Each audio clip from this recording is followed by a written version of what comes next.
Reporter menemukan jejak konspirasi besar di balik kasus Amar Zoni. Dalam laporan investigasi eksklusif kami, muncul dugaan bahwa kasus yang menimpa artis Amar Zoni bukanlah kejadian tunggal atau semata karena kesalahan pribadi. Tim kuasa hukum yang dipimpin pengacara Fadly menyatakan bahwa mereka menemukan bukti-bukti mengejutkan yang menunjukkan adanya pola sistematis untuk menjebak dan menghancurkan reputasi sang aktor. Dokumen internal, data digital, serta sejumlah kesaksian mengarah pada kemungkinan keterlibatan pihak-pihak kuat, baik dari ranah hiburan maupun individu dalam sistem hukum itu sendiri. Ini bukan soal pengulangan kesalahan, ujar Fadly. Kami melihat ada pola manipulatif, rekayasa peristiwa, dan potensi permainan dana dalam jumlah besar. Pernyataan ini membuka tabir baru atas persepsi publik terhadap kasus Amar yang sebelumnya dianggap sebagai bentuk kegagalan pribadi semata. Namun, apakah ini cukup untuk membuktikan adanya permainan sistematis? Kami menyelidiki lebih lanjut. Pemindahan rahasia ke Nusa Kambangan menjadi titik awal kejanggalan. Salah satu titik paling mencurigakan dalam kasus ini muncul saat Amar Zoni secara mendadak dipindahkan dari Rutan Salemba ke Lapas Batu di Nusa Kambangan. Pemindahan ini tidak disertai prosedur standar yang biasa berlaku dalam sistem pemasyarakatan Indonesia. Kami baru tahu pagi harinya, itu pun dari petugas yang menelpon dengan nada tergesa, ungkap Fadly. Tidak ada pemberitahuan resmi kepada pihak keluarga maupun kuasa hukum. Tidak ada surat keputusan, bahkan jaksa penuntut pun tidak memberikan konfirmasi. Dalam prosedur normal, pemindahan narapidana ke Lembaga Seketat Nusa Kambangan membutuhkan berbagai tahapan dan koordinasi lintas lembaga. Mengapa semua itu tidak dilakukan? Video singkat yang sempat dikirim Amar kepada pengacaranya sebelum akses terputus menunjukkan wajah pucat dan sebuah bisikan penuh ketegangan. "Bang, ini jebakan." Kalimat itu menjadi pemantik serius penyelidikan kami. Petugas rutan bocorkan identitas pengunjung misterius bernama RS. Tim kuasa hukum kemudian menggali lebih dalam dan menemukan saksi kunci bernama Rina, seorang petugas administrasi di rutan tempat Amar terakhir ditahan sebelum dipindahkan. Setelah diberikan jaminan perlindungan hukum, Rina mengaku bahwa pada malam sebelum pemindahan, seorang pria tanpa seragam resmi datang dengan membawa surat yang disebut sebagai perintah sementara. Ia mengatakan surat itu diterima begitu saja oleh para petugas, tanpa ada proses pengecekan mendalam.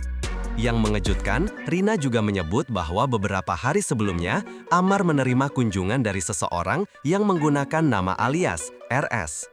Nama inisial ini kemudian memicu banyak spekulasi, karena Amar sendiri pernah menyebut inisial serupa dalam laporan awal kasusnya. Dalam pengakuannya, Rina menyampaikan bahwa RS berkata kepada Amar, "Masalah ini bisa selesai, asal kamu mau kerjasama." Percakapan itu semakin mempertegas adanya tekanan mental terhadap Amar sebelum ia dipindahkan secara diam-diam. Bukti percakapan dan dugaan transfer dana 300 juta ke akun misterius. Selidik punya selidik, tim hukum berhasil mengakses salah satu ponsel cadangan milik Amar yang sebelumnya disita. Di dalamnya, terdapat utas pesan yang belum terbaca dari pengirim dengan nama kontak RS. Pesannya sangat mencurigakan. "Saya sudah bantu uruskan, tinggal kirim 300 juta. Setelah itu semua aman." Lebih mencurigakan lagi, percakapan ini terjadi sekitar 2 minggu sebelum Amar dipindahkan secara paksa ke Nusa Kambangan. Untuk memastikan keabsahan pesan tersebut, tim hukum mendatangi Dimas, asisten pribadi Amar yang selama ini mengelola keuangannya. Saat diperlihatkan tangkapan layar, wajah Dimas langsung berubah. Ia mengaku pernah dihubungi oleh nomor itu dengan tawaran perlakuan khusus untuk Amar di rutan. Namun Dimas mengklaim menolak mentah-mentah dan tidak pernah mengirim dana tersebut. Anehnya, 2 minggu kemudian, RS kembali mengirim pesan, "Sudah diterima." Lalu siapa sebenarnya yang mentransfer uang itu? Dan mengapa bisa tercatat sebagai diterima, padahal pihak Amar membantah mengirim? Nama asli RS terkait sosok terkenal. Penelusuran lebih dalam terhadap nomor pengirim dan rekening penerima pesan tersebut membawa tim hukum ke satu kesimpulan mencengangkan. Nama pemilik rekening yang tertera ternyata identik dengan nama asli seorang figur publik yang kini dikenal sebagai suami baru Irish Bella, mantan istri Amar Zoni. Temuan ini langsung mengubah arah penyelidikan. Motifnya kini lebih dari sekedar konspirasi hukum. Ada kemungkinan keterlibatan perasaan pribadi, persaingan citra, dan bahkan dugaan konflik kepentingan yang lebih dalam. Investigasi tidak lagi sekedar fokus pada dugaan penyalahgunaan wewenang, tetapi pada kemungkinan adanya skenario sistematis untuk menghancurkan hidup dan kredibilitas Amarzoni dari dalam hingga keluar penjara. Aliran dana mencurigakan mengalir ke oknum petugas penjara. Salah satu sumber yang kami lindungi identitasnya dari Pusat Pelaporan dan Analisis Transaksi Keuangan menyebut bahwa ada aliran dana bernilai ratusan juta rupiah dari rekening yang terafiliasi dengan inisial RS ke rekening pribadi milik seorang oknum petugas rutan. Transaksi ini terjadi pada periode yang berdekatan dengan insiden pemindahan paksa Amar ke Nusa Kambangan, serta periode di mana ia dikabarkan menerima tekanan dalam bentuk ancaman verbal dan fisik. Bukti ini memperkuat dugaan bahwa dana sebesar 300 juta rupiah tersebut memang berpindah tangan, bukan dari pihak Amar, melainkan dari aktor lain yang belum diketahui motivasinya secara utuh. Penelusuran kami menunjukkan bahwa kemungkinan besar ada peran pihak ketiga yang secara aktif merancang strategi agar Amar tidak hanya terisolasi, tetapi juga kehilangan akses pembelaan diri secara hukum. Serangan balik lewat media, opini publik dimainkan. Dalam fase berikutnya, tim kuasa hukum menyadari bahwa serangan terhadap Amarzoni tidak hanya terjadi di balik jeruji, tetapi juga di ruang digital. Beberapa akun media sosial gosip ternama yang sebelumnya netral atau bahkan memuji Amar, tiba-tiba berbalik menyerang. Dalam waktu hampir bersamaan, mereka menyebarkan narasi seragam, menyebut Amar sebagai bandar, munafik, dan bahkan menuduhnya masih mengendalikan bisnis terlarang dari balik penjara. Penelusuran tim hukum membawa mereka ke sebuah perusahaan media digital yang ternyata dimiliki oleh individu dengan inisial RS, sosok yang diduga kuat punya keterlibatan sejak awal kasus. Salah satu mantan staf perusahaan tersebut, yang kami wawancarai dengan syarat anonimitas, membenarkan bahwa 2 bulan sebelum kasus Amar mencuat, kantor mereka menerima proyek internal yang isinya adalah menyiapkan konten negatif tentang Amar. Sumber itu juga menyebut bahwa perintah tersebut datang dari atasan langsung dan disebut sebagai proyek strategis. Maka dari itu, dugaan manipulasi opini publik lewat media semakin terlihat nyata dan bukan sekedar kebetulan algoritma. Ancaman fisik terhadap pengacara, dari SMS misterius hingga kantor dibobol. Setelah semua benang merah mulai tersambung, tekanan terhadap tim hukum makin meningkat. Ancaman tidak lagi bersifat verbal atau digital. Pengacara Fadli melaporkan bahwa ia menerima pesan singkat anonim yang berbunyi, "Jangan campuri urusan Nusa Kambangan kalau tidak mau ikut tenggelam." Beberapa hari kemudian, mobil Fadli dibuntuti oleh kendaraan tanpa plat nomor saat perjalanan pulang. Puncaknya terjadi saat kantor hukumnya dibobol. Komputer, dokumen hukum, serta alat penyimpanan data hilang. Untungnya, semua bukti utama telah disalin dan diamankan di tempat lain.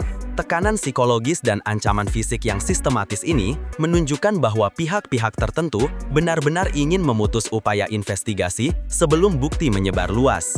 Tidak berhenti di situ, Fadli juga menerima pesan lain berbunyi, "Berhenti cari masalah atau karirmu selesai." Semua ini menegaskan bahwa apa yang sedang diungkap bukanlah perkara biasa, melainkan sebuah skema besar yang melibatkan banyak kepentingan dan kekuasaan. Flash disk misterius dan bukti suap hakim yang terekam kamera. Sebuah titik balik muncul ketika kantor Fadli menerima paket tanpa nama. Sebuah amplop coklat berisi flash disk dan selembar catatan bertuliskan, "Kalau kamu masih mau tahu siapa dalangnya, tonton ini sendirian." Ketika diputar, rekaman di dalamnya menunjukkan pertemuan 3 orang di sebuah ruangan mewah.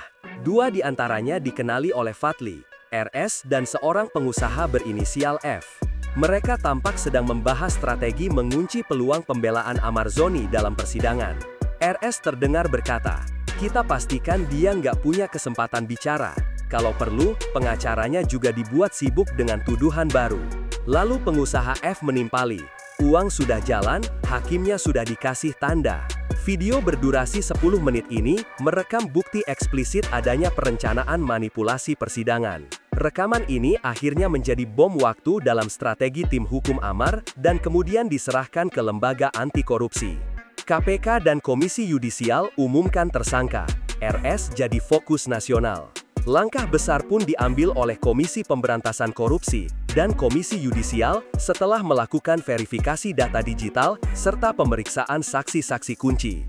Dalam konferensi pers nasional yang disiarkan media, juru bicara KPK mengumumkan penetapan 2 tersangka awal, seorang pengusaha dan seorang perantara komunikasi dengan oknum hakim. Meski belum disebut sebagai tersangka, nama inisial R turut dicantumkan dalam rilis resmi, mengindikasikan bahwa pihak berwenang sudah mengarahkan radar investigasi ke sosok tersebut. Narasi publik pun berubah drastis. Dari yang semula menyalahkan Amar sebagai pecandu kambuhan, kini banyak yang menyadari bahwa ia mungkin hanya pion dalam skema rekayasa hukum. Kasus ini menguak sesuatu yang lebih besar, bahwa di balik gemerilap dunia selebriti dan hukum, ada kekuatan tak kasat mata yang mampu mengatur narasi, opini, dan bahkan vonis.